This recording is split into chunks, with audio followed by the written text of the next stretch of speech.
Court of Session, Section 6 to 8, 21 and 22 of BNSS.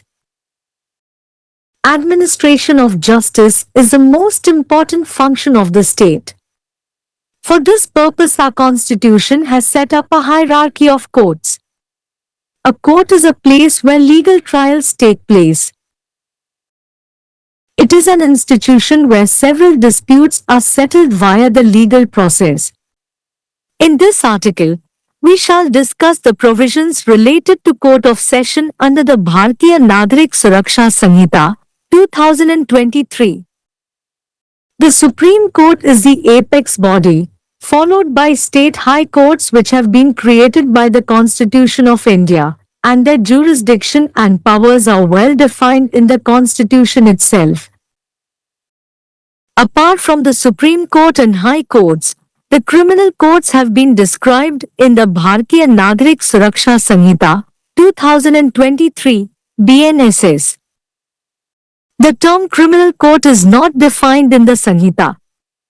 The court can be defined as denoting every judge or magistrate lawfully exercising jurisdiction in criminal cases, whether for the decision of such cases in the first instance or in appeal, or for commitment to any other court or officer.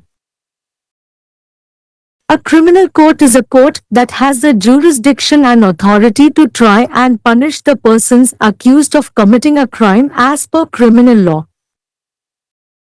Generally, the government files a case in criminal courts against a person who has committed any crime. The reason behind this is that whenever a crime is committed, it is considered an act against a state and not only the victim. It is the paramount duty of the state to protect its citizens. Therefore, the state becomes operative when a crime is committed. Classes of criminal courts. Besides the high courts and the courts constituted under any law other than this Samhita, there shall be, in every state, the following classes of criminal courts, namely: Courts of Session, Judicial Magistrates of the first class, Judicial Magistrates of the second class, and Executive Magistrates. Classes of criminal courts in India. Criminal courts can be categorized or classified in the hierarchy as given below: Supreme Court, High Court, Sessions Court, also called Court of Session, Judicial Magistrates of first class, Judicial Magistrates of second class, Executive Magistrates. In R. Subramaniam V., Commissioner, AIR 1964 Mad 185 case, the Madras High Court said that it is necessary that a criminal court must function as criminal court. Merely one of the courts mentioned in Section 6 CRPC, S. 6 BNSS, is not enough. Territorial Division. According to Section 7(1) of BNSS, every state shall be a sessions division or shall consist of sessions divisions, and every sessions division shall, for the purposes of this Samhita, be a district or consist of districts. According to Section 7(4) of BNSS, the sessions divisions, districts and subdivisions existing in a state at the commencement of this Samhita shall be deemed to have been formed under this section. Court of Session. The Court of Sessions is said to be the highest court of criminal jurisdiction in a district. It is also known as the Court of First Instance to try serious criminal offences. Serious criminal offences mean offences whose punishment is imprisonment exceeding 7 years, including life imprisonment. The Court of Sessions, as established under the Bharatiya Nagarik Suraksha Samhita, 2023, CRPC, 1973, stands as a cornerstone in the criminal justice system of India. Section 6 of BNSS provides for subordinate courts, apart from the High Court in every state. The provisions related to the Court of Session are contained under Section 8 of BNSS. Appointment of Judge of Court of Session. According to Section 8(1) of BNSS, every state must establish a Court of Session for every Sessions Division.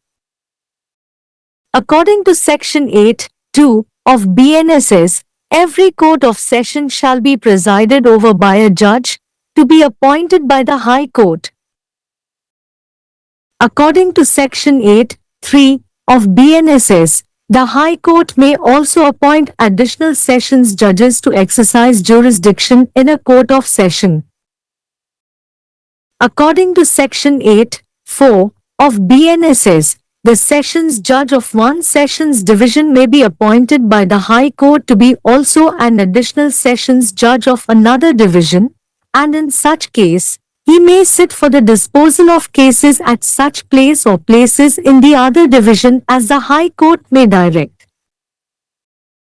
According to Section 8(5) of BNSS, where the office of the Sessions Judge is vacant, the High Court may make arrangements for the disposal of any urgent application which is, or may be, made or pending before such Court of Session by an additional Sessions Judge, or if there be no additional Sessions Judge, by a Chief Judicial Magistrate in the Sessions Division, and every such Judge or Magistrate shall have jurisdiction to deal with any such application. In Dara Singh v. Tej Kaur, 2000 CRLJ 3145 case, the court observed that a court of special judge is not a court falling within Section 6, and, therefore cannot be described as a court of session. In A.R. Antuli v. R.S. Naik, AIR 1984 SC 718, the Supreme Court observed that a court of special judge is a court of original criminal jurisdiction, has all powers except those specially excluded. Sit of Court of Session. According to Section 8(6) of BNSS, the Court of Session shall ordinarily hold its sitting at such place or places as the High Court may, by notification, specify, but, if, in any particular case, the Court of Session is of opinion that it will tend to the general convenience of the parties and witnesses to hold its sittings at any other place in the Sessions Division, it may, with the consent of the prosecution and the accused, sit at that place for the disposal of the case or the examination of any witness or witnesses therein. In Ranjit Singh v. Chief Justice, 1986 CRLJ 632, Dale DB, case, the Delhi High Court said that the High Court may notify and direct the Sessions Judge to hold his sitting in a place other than his ordinary place of sitting. In Kehar Singh v. State, Delhi Administration, AIR 1988 SC 1883 case, the court observed that the High Court has power to notify Tihar Jail as a place of holding sitting of Sessions Court in addition to Tis Hazari and New Delhi, where the Sessions Court Co 9 will hold its sitting. Administrative powers of Court of Session. According to Section 8(7) of BNSS, the Sessions Judge may, from time to time, make orders consistent with this Sanhita as to the distribution of business among such additional Sessions Judges. According to Section 8(8) of BNSS, the Sessions Judge may also make provision for the disposal of any urgent application, in the event of his absence or inability to act, by an additional Sessions Judge, or if there be no additional Sessions Judge, by the Chief Judicial Magistrate, and such Judge or Magistrate shall be deemed to have jurisdiction to deal with any such application. In Union Territory of Dadra v. Forte Singh, 2006 CIR SCW 4840 case, the court held that where the Session Judge delegates power to CJM to dispose of bail applications in his absence, that power is no more available after the Session Judge ceases to hold office. Jurisdiction of Court of Session. Territorial jurisdiction, determining the court based on where the offense occurred, is fundamental. Court of Session has both original and appellate jurisdiction. Original jurisdiction. Court of Sessions in view of Section 21 of BNSS may try any offence under the Bharatiya Nyaya Sanhita, 2023. According to Section 213 of BNSS, except as otherwise expressly provided by this Sanhita or by any other law for the time being in force, no court of session shall take cognizance of any offence as a court of original jurisdiction unless the case has been committed to it by a magistrate under Section 232 of this Sanhita. Court of Sessions may take cognizance without the case being committed to it, upon a complaint in writing made by the public prosecutor, US 222(2) of BNSS. According to Section 222(2) of BNSS, notwithstanding anything contained in this Sanhita, when any offence falling under Section 356 of the Bharatiya Nyaya Sanhita, 2023 is alleged to have been committed against a person who, at the time of such commission, is the President of India, the Vice President of India, the Governor of a state, the Administrator of a Union Territory or a Minister of the Union or of a state or of a Union Territory, or any other public servant employed in connection with the affairs of the Union or of a state in respect of his conduct in the discharge of his public functions. A court of session may take cognizance of such offence, without the case being committed to it, upon a complaint in writing made by the public prosecutor. According to Section 214 of BNSS, an additional sessions judge shall try such cases as the sessions judge of the division may, by general or special order, make over to him for trial, or as the High Court may, by special order, direct him to try. Appellate jurisdiction. Appellate court in view of Section 414 of BNSS against the orders passed US 136 or US 140 of BNSS.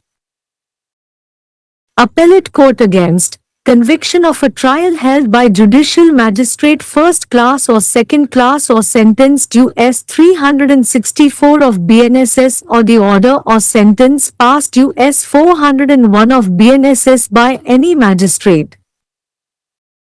Appellate court in view of Section 418 of BNSS against the sentence on the ground of inadequacy. Appellate court against the order of acquittal passed by a magistrate in respect of a cognizable and non-bailable offence in view of Section 419 of BNSS. Appellate court against the judgment and orders passed by the Juvenile Justice Board in view of Section 101(2) of Juvenile Justice, Care and Protection of Children, Act, 2015. Revisional powers. Under Section 438 (1) of BNSS, the High Court or any sessions judge may call for and examine the record of any proceeding before any inferior criminal court situate within its or his local jurisdiction for the purpose of satisfying itself or himself as to the correctness, legality or propriety of any finding, sentence or order, recorded or passed, and as to the regularity of any proceedings of such inferior court, and may, when calling for such record, direct that the execution of any sentence or order be suspended, and if the accused is in confinement that he be released on his own bond or bail bond pending the examination of the record. Jurisdiction under other acts. Judge Special Court under the Scheduled Castes Scheduled Tribes Prevention of Atrocities Act, 1989 Wide Notification No. 14/8/2001 3 SCW 1/1388 dated 19th October 2006. Judge Special Court under Narcotic and Psychotropic Substances Act, 1985, in the absence of Senior Most Adl. District and Sessions Judge, Wide Notification No. 146/96-5 Judl, 1, dated 18 September 2006. To try cases under the Explosive Substances Act, 19085. To dispose of urgent applications. Special Judge under Prevention of Corruption Act, 1988 Wide Notification No. 122/89-3 Judl, 1, 1664 dated 5th September 2000. Power of withdrawal of cases and appeals by Sessions Judges. According to Section 449, 1, of BNSS, a Sessions Judge may withdraw any case or appeal from, or recall any case or appeal which he has made over to a Chief Judicial Magistrate subordinate to him. According to Section 449, 2, of BNSS, at any time before the trial of the case or the hearing of the appeal has commenced before the Additional Sessions Judge, a Sessions Judge may recall any case or appeal which he has made over to any Additional Sessions Judge. According to Section 449, 3, of BNSS, where a Sessions Judge withdraws or recalls case or appeal under subsection 1 or subsection 2, he may either try the case in his own court or hear the appeal himself, or make it over in accordance with the provisions of this Sanhita to another court for trial or hearing, as the case may be. Powers of judges and magistrates exercisable by their successors in office. According to Section 29, 1, of BNSS, subject to the other provisions of this Sanhita, the powers and duties of a judge or magistrate may be exercised or performed by his successor in office. According to Section 29, 2, of BNSS, when there is any doubt as to who is the successor in office, the Sessions Judge shall determine by order in writing the judge who shall, for the purposes of this Sanhita or of any proceedings or order thereunder, be deemed to be the successor in office. Sentences Sessions Judges may pass. Section 22, 2, of BNSS lays down that a Sessions Judge or Additional Sessions Judge may pass any sentence authorized by law, but any sentence of death passed by any such judge shall be subject to confirmation by the High Court. Trial before a Court of Session. The procedure is discussed in Chapter 19 Sections 248 to 260. அமர்வு நீதிமன்றம் BNSS பிரிவு 6 முதல் 8, 21 மற்றும் 22 வரை. நீதி நிர்வாகம் என்பது அரசின் மிக முக்கியமான பணி.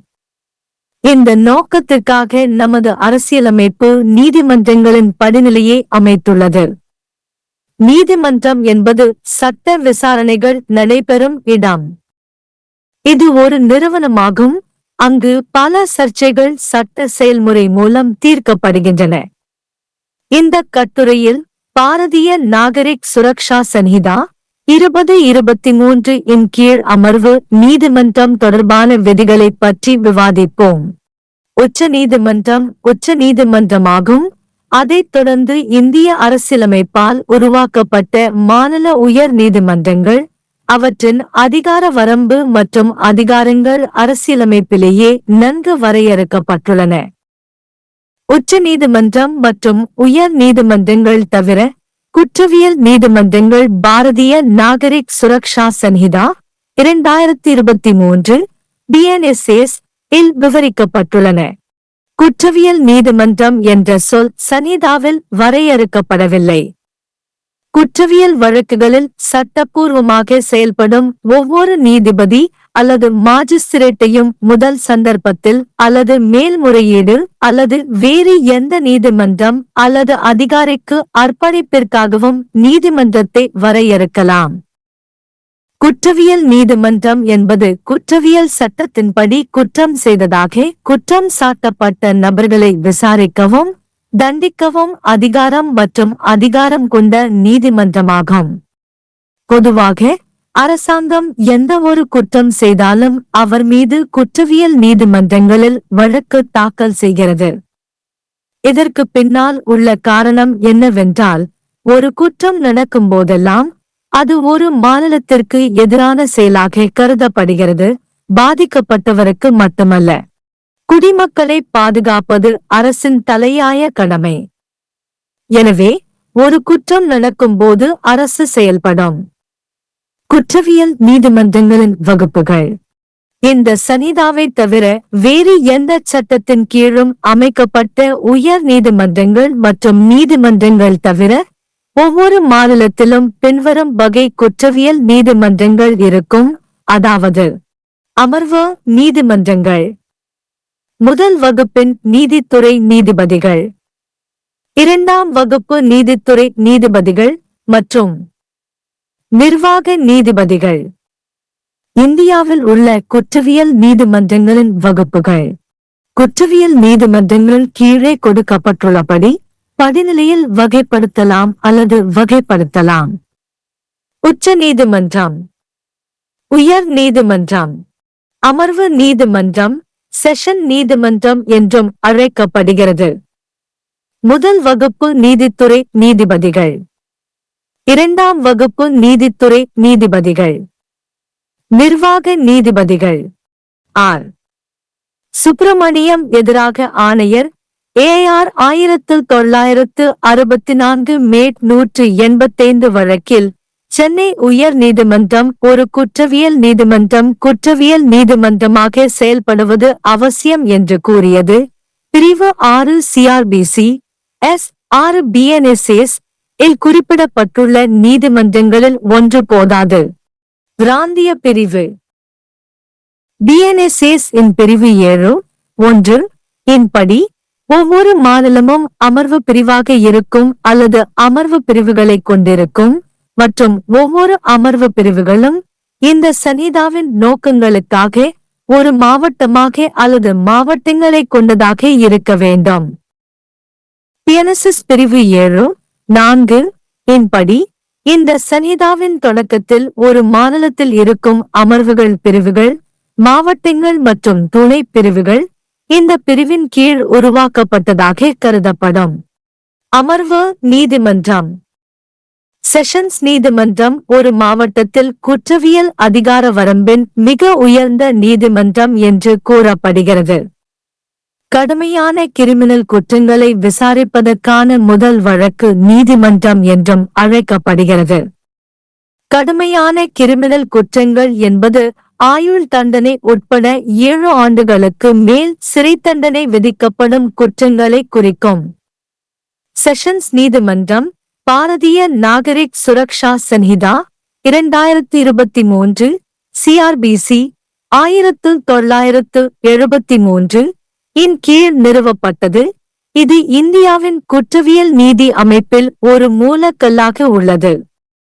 BNSS இன் பிரிவு 6 ஒவ்வொரு மாநிலத்திலும் உயர் நீதிமன்றத்தை தவிர துணை நீதிமன்றங்களுக்கு வழங்குகிறது. அமர்வு நீதிமன்றம் தொடர்பான விதிகள் BNSS பிரிவு 8 இன் கீழ் உள்ளன. செஷன்ஸ் நீதிமன்ற நீதிபதி நியமனம் BNSS இன் பிரிவு 8(1) இன் படி ஒவ்வொரு மாநிலமும் ஒவ்வொரு அமர்வு பிரிவுக்கும் ஒரு அமர்வு நீதிமன்றத்தை நிறுவ வேண்டும். BNSS இன் பிரிவு 8(2) இன் படி ஒவ்வொரு அமர்வு நீதிமன்றமும் உயர் நீதிமன்றத்தால் நியமிக்கப்படும் ஒரு நீதிபதியால் தலைமை தாங்கப்படும். BNSS இன் பிரிவு 8(3) இன் படி அமர்வு நீதிமன்றத்தில் அதிகார வரம்பை பயன்படுத்த கூடுதல் அமர்வு நீதிபதிகளையும் உயர் நீதிமன்றம் நியமிக்கலாம். BNSS பிரிவு 8(4) இன் படி ஒரு அமர்வு பிரிவின் அமர்வு நீதிபதி மற்றொரு பிரிவின் கூடுதல் அமர்வு நீதிபதியாகவும் உயர் நீதிமன்றத்தால் நியமிக்கப்படலாம். மேலும் அத்தகைய வழக்கில் அவர் வழக்குகளை தீர்ப்பதற்கு அமரலாம். உயர்நீதிமன்றம் வழிநடத்தும் மற்ற பிரிவில் இடம் அல்லது இடங்கள். BNSS இன் பிரிவு 8(5) இன் படி செஷன்ஸ் நீதிபதியின் அலுவலகம் காலியாக உள்ளது. உயர் நீதிமன்றம் அத்தகைய அமர்வு நீதிமன்றத்தில் செய்யப்படும் அல்லது நிலுவையில் உள்ள எந்த ஒரு அவசர விண்ணப்பத்தையும் தீர்த்து வைப்பதற்கான ஏற்பாடுகளை செய்யலாம்.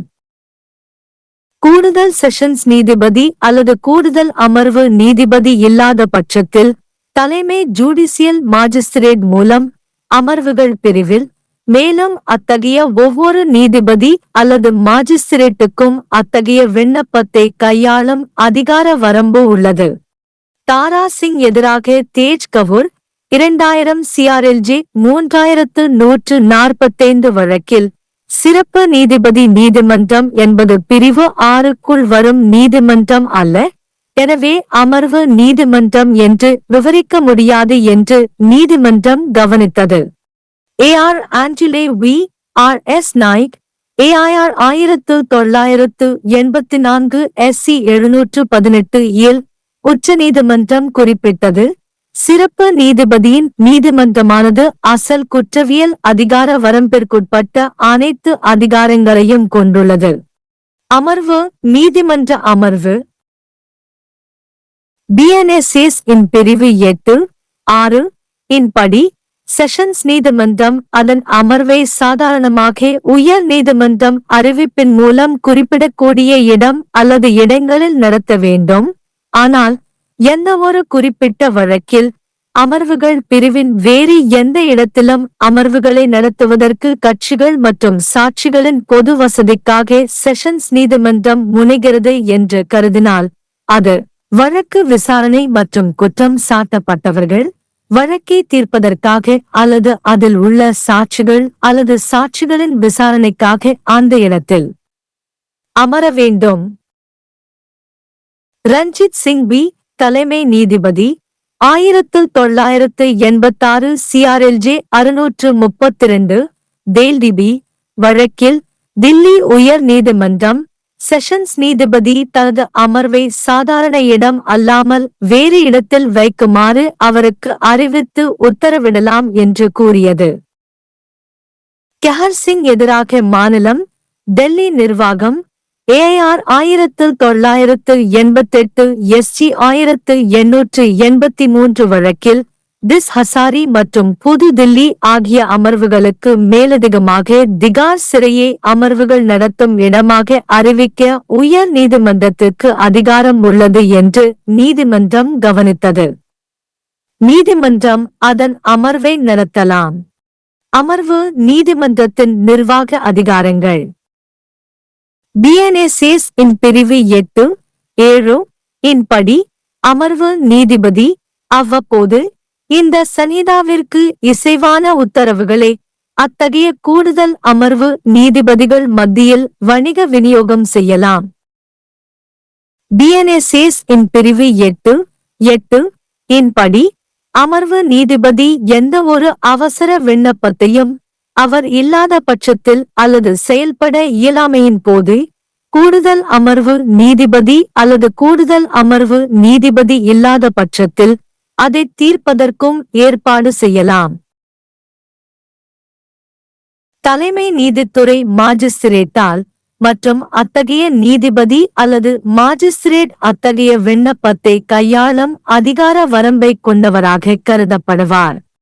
யூனியன் பிரதேசமான தாத்ரா எதிராக ஃபதே சிங் 2000 AR SW 4840 வழக்கில் செஷன் நீதிபதி இல்லாத நிலையில் ஜாமீன் மனுக்களை தீர்ப்பதற்கு CJM-க்கு அதிகாரம் வழங்கினால் அமர்வு நீதிபதி பதவியை நிறுத்திய பிறகு அந்த அதிகாரம் இருக்காது என்று நீதிமன்றம் கூறியது. அமர்வு நீதிமன்றத்தின் அதிகார வரம்பு. பிராந்திய அதிகார வரம்பு குற்றம் நடந்த இடத்தின் அடிப்படையில் நீதிமன்றத்தை தீர்மானிப்பது அடிப்படையானது. அமர்வு நீதிமன்றம் அசல் மற்றும் மேல்முறையீட்டு அதிகார வரம்பை கொண்டுள்ளது. அசல் அதிகார வரம்பு. BNSS இன் பிரிவு 21 இன் பார்வையில் செஷன்ஸ் நீதிமன்றம் பாரதிய நியாய சன்ஹிதா 2023 இன் கீழ் எந்த குற்றத்தையும் விசாரிக்கலாம். BNSS இன் பிரிவு 213 இன் படி இந்த சன்ஹிதா அல்லது தற்போதைக்கு நடைமுறையில் உள்ள வேறு ஏதேனும் சட்டத்தால் வெளிப்படையாக வழங்கப்படுவதைத் தவிர எந்தவொரு அமர்வு நீதிமன்றமும் எந்தவொரு குற்றத்தையும் அசல் அதிகார வரம்பிற்கு உட்பட்ட நீதிமன்றமாக எடுத்துக் கொள்ளாது. இந்த சன்ஹிதாவின் பிரிவு 232 இன் கீழ் ஒரு மாஜிஸ்திரேட் மூலம் இன் US 22(2) என்ற அரசு வழக்கறிஞர் எழுத்துப்பூர்வமாக அளித்த புகாரின் பேரில் செஷன்ஸ் நீதிமன்றம் வழக்கு தொடரப்படாமலேயே விசாரணைக்கு எடுத்துக் கொள்ளலாம். BNSS இன் பிரிவு 22(2) இன் படி இந்த சன்ஹிதாவில் உள்ள எதுவும் இருந்த போதிலும் பாரதிய நியாய சன்ஹிதா 2023 இன் பிரிவு 356 இன் கீழ் வரும் எந்தவொரு குற்றமும் ஒரு நபருக்கு எதிராக செய்யப்பட்டதாக கூறப்படும் போது அத்தகைய ஆணையத்தின் போது இந்திய குடியரசுத் தலைவர், இந்திய துணை குடியரசுத் தலைவர், ஒரு மாநிலத்தின் ஆளுநர், ஒரு யூனியன் பிரதேசத்தின் நிர்வாகி அல்லது மத்திய அமைச்சர் அல்லது ஒரு மாநிலம் அல்லது யூனியன் பிரதேசம் அல்லது யூனியன் அல்லது ஒரு மாநிலத்தின் விவகாரங்கள் தொடர்பாக பணிபுரியும் பிற பொது ஊழியர் தனது பொது செயல்பாடுகளை நிறைவேற்றுவதில் அவர் நடத்தை தொடர்பாக அமர்வு நீதிமன்றம் அத்தகைய குற்றத்தை அறியலாம். அரசு வழக்குரைஞர் எழுத்துப்பூர்வமாக அளித்த புகாரின் பேரில் வழக்கு உறுதி செய்யப்படவில்லை. BNSS பிரிவு 21(4) இன் படி கூடுதல் அமர்வு நீதிபதி பிரிவின் செஷன்ஸ் நீதிபதி பொது அல்லது சிறப்பு உத்தரவின் மூலம் விசாரணைக்காக அவரிடம் ஒப்படைக்கலாம் அல்லது உயர் நீதிமன்றம் சிறப்பு உத்தரவின் மூலம் அவருக்கு உத்தரவிடலாம் போன்ற வழக்குகளை விசாரிக்க வேண்டும். முயற்சி மேல்முறையீட்டு அதிகார வரம்பு BNSS இன் US 136 அல்லது US 140 இயற்றப்பட்ட உத்தரவுகளுக்கு எதிராக BNSS இன் பிரிவு 414 இன் பார்வையில் மேல்முறையீட்டு நீதிமன்றம் ஜுடிஷியல் மாஜிஸ்திரேட் முதல் வகுப்பு அல்லது இரண்டாம் வகுப்பு அல்லது BNSS இன் US 364 தண்டனை அல்லது எந்த மாஜிஸ்திரேட் மூலம் US 401 ஐ நிறைவேற்றிய உத்தரவு அல்லது தண்டனைக்கு எதிராக மேல்முறையீட்டு நீதிமன்றம் தண்டனைக்கு எதிராக BNSS இன் பிரிவு 418 இன் பார்வையில் மேல்முறையீட்டு நீதிமன்றம் போதாமையின் அடிப்படையில் BNSS இன் 419வது பிரிவின் பார்வையில் அடையாளம் காணக்கூடிய மற்றும் ஜாமீனில் வெளிவர முடியாத குற்றத்தை பொறுத்தமட்டில் ஒரு மாஜிஸ்திரேட் வழங்கிய விடுதலை உத்தரவுக்கு எதிராக மேல்முறையீட்டு நீதிமன்றம் சிறார் நீதி, குழந்தைகளின் பராமரிப்பு மற்றும் பாதுகாப்பு சட்டம் 2015 இன் பிரிவு 10(1)(2) இன் பார்வையில் சிறார் நீதி வாரியம் வழங்கிய தீர்ப்பு மற்றும் உத்தரவுகளுக்கு எதிரான மேல்முறையீட்டு நீதிமன்றம் மறுசீரமைப்பு அதிகாரங்கள் BNSS இன் பிரிவு 438(1) இன் கீழ் உயர் நீதிமன்றம் அல்லது எந்தவொரு அமர்வு நீதிபதியும் தன்னை அல்லது தன்னை திருப்திப்படுத்தும் நோக்கத்திற்காக அதன் அல்லது அவரது உள்ளூர் அதிகார வரம்பிற்குள் அமைந்துள்ள எந்தவொரு கீழ்த்தரமான குற்றவியல் நீதிமன்றத்தின் முன் நடைபெறும் எந்தவொரு வழக்கின் பதிவையும் அழைத்து ஆய்வு செய்யலாம். எந்தவொரு கண்டுபிடிப்பு, தண்டனை அல்லது உத்தரவின் சரியான தன்மை, சட்டப்பூர்வத்தன்மை அல்லது உரிமை, பதிவு செய்யப்பட்ட அல்லது நிறைவேற்றப்பட்ட மற்றும் அத்தகைய கீழ்த்தரமான எந்தவொரு நடவடிக்கைகளின் ஒழுங்குமுறை நீதிமன்றம் அத்தகைய பதிவுக்காக அழைக்கும் போதே ஏதேனும் தண்டனை அல்லது உத்தரவை நிறைவேற்றுவதை நிறுத்தி வைக்குமாறும் குற்றம் சாட்டப்பட்டவர் சிறையில் இருந்தால் பதிவேட்டின் ஆய்வு நிலுவையில் உள்ள அவரது சொந்த பத்திரம் அல்லது ஜாமீன் பத்திரத்தில் விடுவிக்கப்பட வேண்டும் என்றும் அறிவுறுத்தலாம். பிற சட்டங்களின் கீழ் அதிகார வரம்பு. அக்டோபர் 19, 2006 தேதியிட்ட எண் 14-8201-3SCW-1-1388 அறிவிப்பின்படி 1989 பட்டியலிடப்பட்ட சாதி பட்டியலிடப்பட்ட பழங்குடியினர் வன்கொடுமைகள் தடுப்பு சட்டத்தின் கீழ் நீதிபதி சிறப்பு நீதிமன்றம். போதைப்பொருள் மற்றும் மனநோய் பொருள்கள் சட்டம் 1985 இன் கீழ் நீதிபதி சிறப்பு நீதிமன்றம் மூத்த கூடுதல் சேர்க்கை இல்லாத நிலையில் மாவட்ட அமர்வு நீதிபதி செப்டம்பர் 18, 2006 தேதியிட்ட அறிவிப்பு எண் 1-4696-5 ஜடில் 1 ஐ பார்க்கவும். வெடிக்கும் பொருள்கள் சட்டம் 1908 இன் கீழ் வழக்குகளை முயற்சி செய்ய 5 அவசர விண்ணப்பங்களை அப்புறப்படுத்த.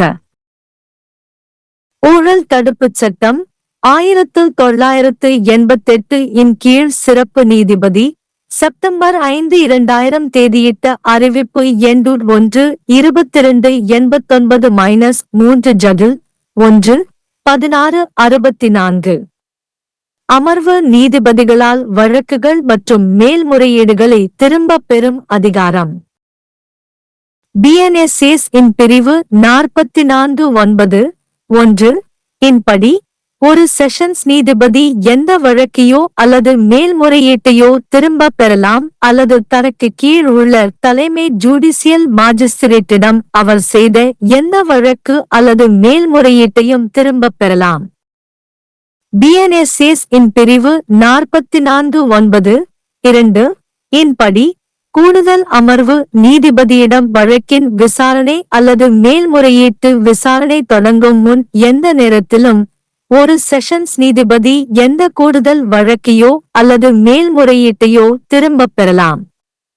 செஷன்ஸ் நீதிபதி BNSS இன் பிரிவு 44(9) இன் படி ஒரு அமர்வு நீதிபதி துணைப்பிரிவு 1 அல்லது துணைப்பிரிவு 2 இன் கீழ் வழக்கை அல்லது மேல்முறையீட்டை திரும்பப் பெறுகிறார் அல்லது நினைவுபடுத்துகிறார்.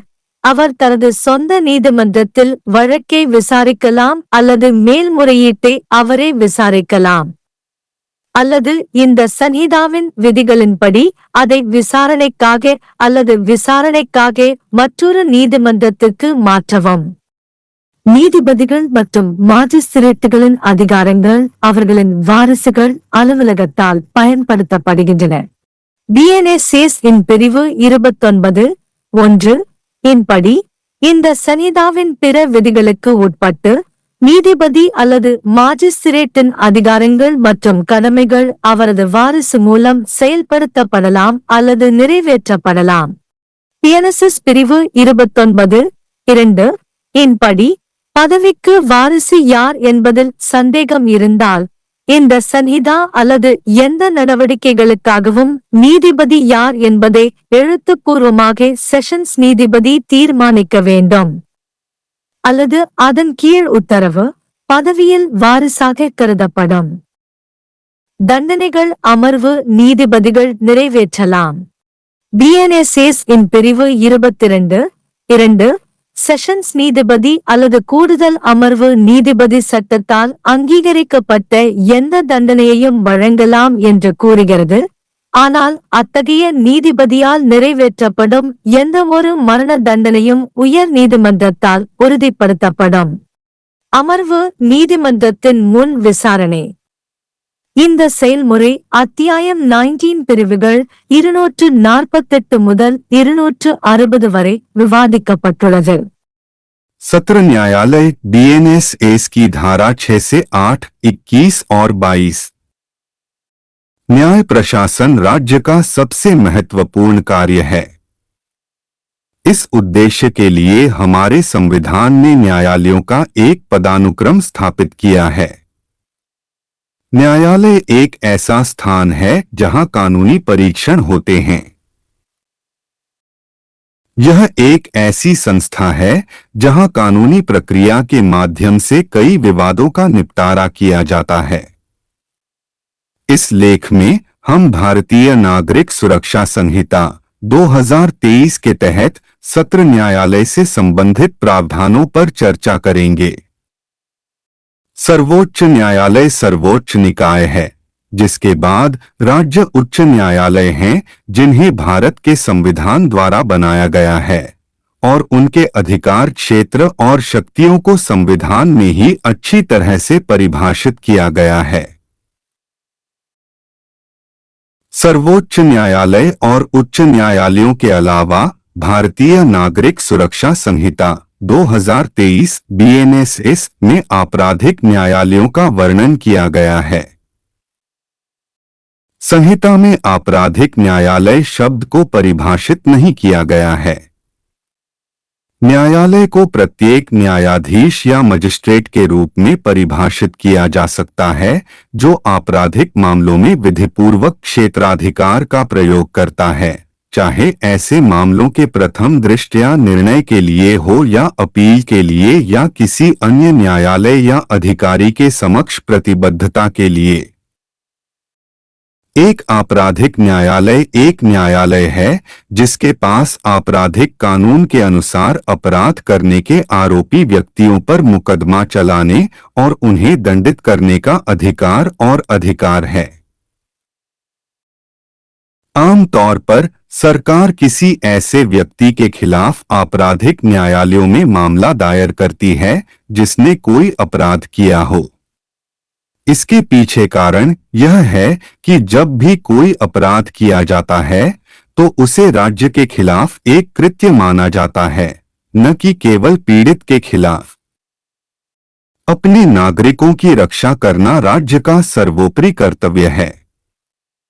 इसलिए जब कोई अपराध किया जाता है तो राज्य सक्रिय हो जाता है। आपराधिक न्यायालयों की श्रेणियां। इस संहिता के अलावा किसी अन्य कानून के तहत गठित उच्च न्यायालयों और न्यायालयों के अलावा प्रत्येक राज्य में आपराधिक न्यायालयों की निम्नलिखित श्रेणियां होंगी, अर्थात सत्र न्यायालय, प्रथम श्रेणी के न्यायिक मजिस्ट्रेट, द्वितीय श्रेणी के न्यायिक मजिस्ट्रेट और कार्यकारी मजिस्ट्रेट। भारत में आपराधिक न्यायालयों की श्रेणियां। आपराधिक न्यायालयों को पदानुक्रम में वर्गीकृत किया जा सकता है, जैसा कि नीचे दिया गया है।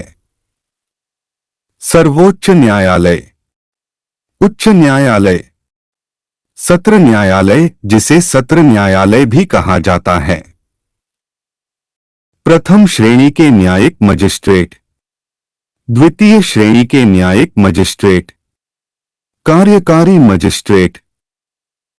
आर सुब्रमण्यम बनाम आयुक्त AIR 1964 मैड 185 मामले में मद्रास उच्च न्यायालय ने कहा कि यह आवश्यक है कि आपराधिक न्यायालय को आपराधिक न्यायालय के रूप में कार्य करना चाहिए। केवल धारा 6 CRPC एस 6 BNSS में उल्लिखित न्यायालयों में से एक पर्याप्त नहीं है। क्षेत्रीय प्रभाग। BNSS की धारा 7(1) के अनुसार प्रत्येक राज्य एक सत्र प्रभाग होगा या सत्र प्रभागों से मिलकर बनेगा और प्रत्येक सत्र प्रभाग इस संहिता के प्रयोजनों के लिए एक जिला होगा या जिलों से मिलकर बनेगा। BNSS की धारा 7(4) के अनुसार इस संहिता के प्रारंभ होने पर किसी राज्य में विद्यमान सत्र प्रभाग, जिले और उपविभाग इस धारा के अंतर्गत गठित माने जाएंगे। सत्र न्यायालय। सत्र न्यायालय को किसी जिले में आपराधिक क्षेत्राधिकार का सर्वोच्च न्यायालय कहा जाता है। इसे गंभीर आपराधिक अपराधों की सुनवाई करने वाला प्रथम दृष्टया न्यायालय भी कहा जाता है। गंभीर आपराधिक अपराधों से तात्पर्य ऐसे अपराधों से है जिनकी सजा आजीवन कारावास सहित 7 वर्ष से अधिक कारावास है। भारतीय नागरिक सुरक्षा संहिता 2023 सीआरपीसी 1973 के तहत स्थापित सत्र न्यायालय भारत की आपराधिक न्याय प्रणाली में आधारशिला के रूप में खड़ा है। बीएनएस की धारा 6 प्रत्येक राज्य में उच्च न्यायालय के अलावा अधीनस्थ न्यायालयों का प्रावधान करती है। सत्र न्यायालय से संबंधित प्रावधान बीएनएस की धारा 8 के अंतर्गत निहित हैं। सत्र न्यायालय के न्यायाधीश की नियुक्ति बीएनएस की धारा 8(1) के अनुसार प्रत्येक राज्य को प्रत्येक सत्र प्रभाग के लिए एक सत्र न्यायालय स्थापित करना होगा। बीएनएस की धारा 8(2) के अनुसार प्रत्येक सत्र न्यायालय की अध्यक्षता उच्च न्यायालय द्वारा नियुक्त न्यायाधीश द्वारा की जाएगी।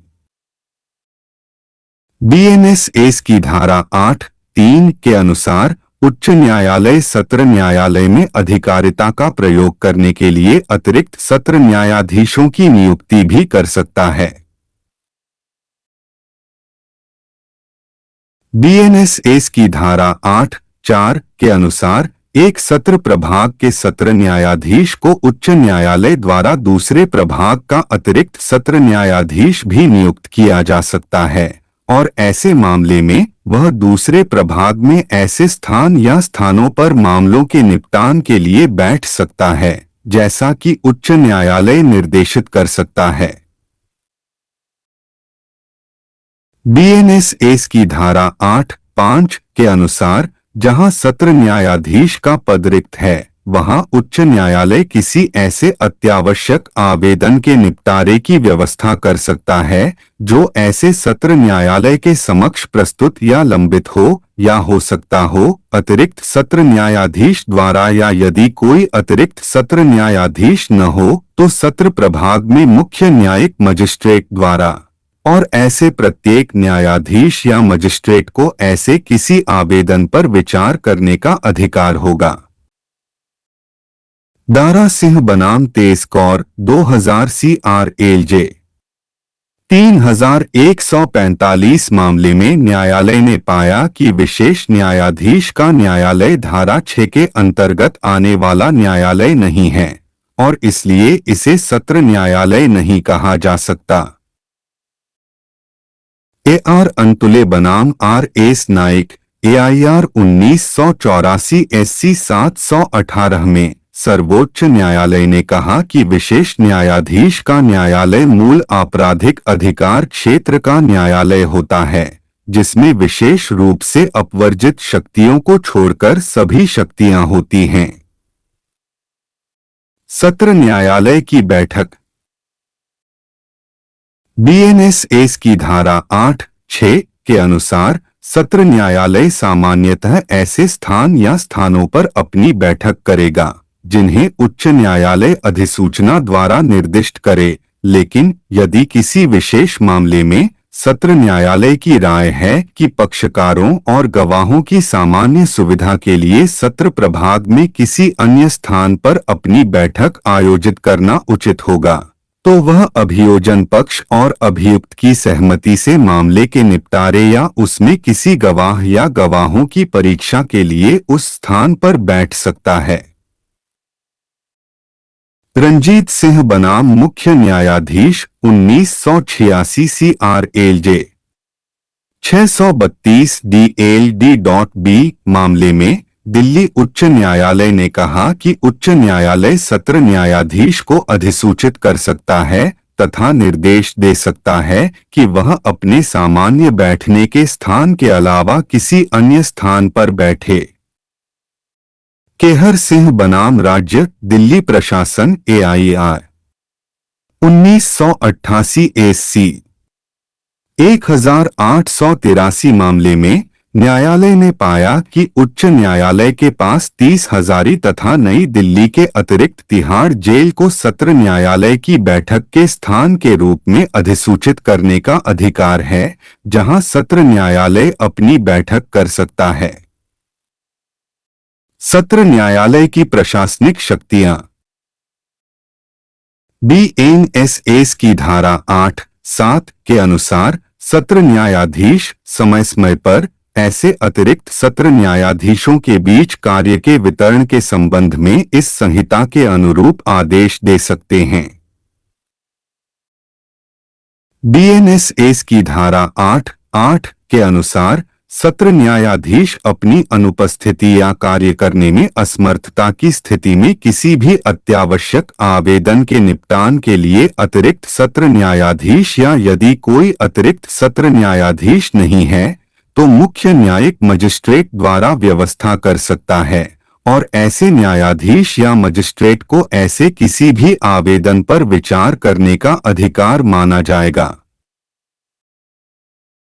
केंद्र शासित प्रदेश दादरा बनाम फतेह सिंह 2006 AIR SCW 4840 मामले में न्यायालय ने माना कि जहां सत्र न्यायाधीश अपनी अनुपस्थिति में जमानत आवेदनों के निपटान के लिए CJN को शक्ति सौंपता है, वह शक्ति सत्र न्यायाधीश के पद पर बने रहने के बाद उपलब्ध नहीं रहती है। सत्र न्यायालय का अधिकार क्षेत्र। क्षेत्रीय अधिकार क्षेत्र अपराध कहाँ हुआ, इसके आधार पर न्यायालय का निर्धारण करना मौलिक है। सत्र न्यायालय के पास मूल और अपीलीय दोनों अधिकार क्षेत्र हैं। मूल अधिकार क्षेत्र बीएनएसएस की धारा 21 के अनुसार सत्र न्यायालय भारतीय न्याय संहिता 2023 के अंतर्गत किसी भी अपराध की सुनवाई कर सकता है। बीएनएसएस की धारा 213 के अनुसार इस संहिता या किसी अन्य कानून द्वारा अन्यथा स्पष्ट रूप से प्रदान किए जाने के अलावा कोई भी सत्र न्यायालय मूल अधिकार क्षेत्र के न्यायालय के रूप में किसी भी अपराध का संज्ञान नहीं लेगा जब तक कि मामला इस संहिता की धारा 232 के अंतर्गत मजिस्ट्रेट द्वारा उसे सौंपा न गया हो। बीएनएसएस की धारा 222(2) के अंतर्गत लोक अभियोजक द्वारा लिखित रूप में की गई शिकायत पर सत्र न्यायालय मामले को सौंपे बिना भी संज्ञान ले सकता है। बीएनएसएस की धारा 222(2) के अनुसार इस संहिता में निहित किसी भी बात के बावजूद जब भारतीय न्याय संहिता 2023 की धारा 356 के अंतर्गत आने वाला कोई अपराध किसी ऐसे व्यक्ति के विरुद्ध किया गया हो जो ऐसे अपराध के समय भारत का राष्ट्रपति, भारत का उपराष्ट्रपति, किसी राज्य का राज्यपाल, किसी संघ शासित प्रदेश का प्रशासक या संघ या राज्य या संघ शासित प्रदेश का मंत्री या संघ या राज्य के मामलों के संबंध में नियोजित कोई अन्य लोक सेवक हो जो अपने सार्वजनिक कार्यों के निर्वहन में अपने आचरण के संबंध में हो तो सत्र न्यायालय ऐसे अपराध का संज्ञान मामला उसके सुपुर्द हुए बिना लोक अभियोजक द्वारा लिखित में की गई शिकायत पर ले सकता है। बीएनएसएस की धारा 214 के अनुसार अतिरिक्त सत्र न्यायाधीश ऐसे मामलों की सुनवाई करेगा जिन्हें खंड का सत्र न्यायाधीश सामान्य या विशेष आदेश द्वारा उसे सुनवाई के लिए सौंप सकता है या जिन्हें उच्च न्यायालय विशेष आदेश द्वारा उसे सुनवाई के लिए निर्देशित कर सकता है। अपीलीय क्षेत्राधिकार बीएनएसएस की धारा 414 के मद्देनजर बीएनएसएस की धारा 136 या 140 के तहत पारित आदेशों के खिलाफ अपीलीय न्यायालय न्यायिक मजिस्ट्रेट प्रथम श्रेणी या द्वितीय श्रेणी द्वारा आयोजित मुकदमे में दोष सिद्धि या बीएनएसएस की धारा 364 के तहत सजा या किसी मजिस्ट्रेट द्वारा बीएनएसएस की धारा 401 के तहत पारित आदेश या सजा के खिलाफ अपीलीय न्यायालय अपर्याप्तता के आधार पर सजा के खिलाफ बीएनएसएस की धारा 418 के मद्देनजर अपीलीय न्यायालय बीएनएसएस की धारा 419 के मद्देनजर एक संज्ञेय और गैर जमानती अपराध के संबंध में मजिस्ट्रेट द्वारा पारित बरी करने के आदेश के खिलाफ अपीलीय न्यायालय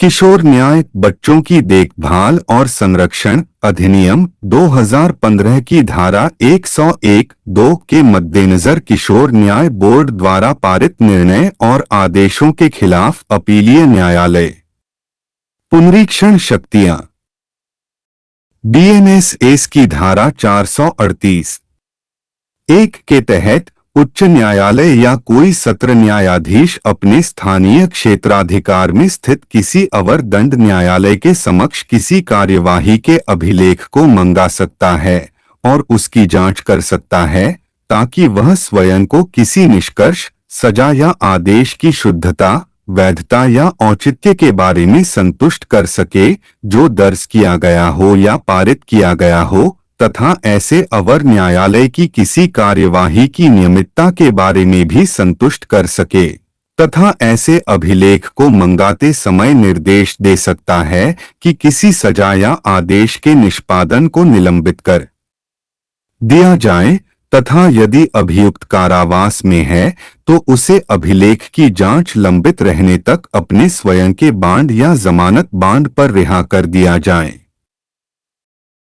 अन्य अधिनियमों के अंतर्गत क्षेत्राधिकार अनुसूचित जाति अनुसूचित जनजाति अत्याचार निवारण अधिनियम 1989 के अंतर्गत न्यायाधीश विशेष न्यायालय अधिसूचना संख्या 14/82001-3 SCW 11388 दिनांक 19 अक्टूबर 2006।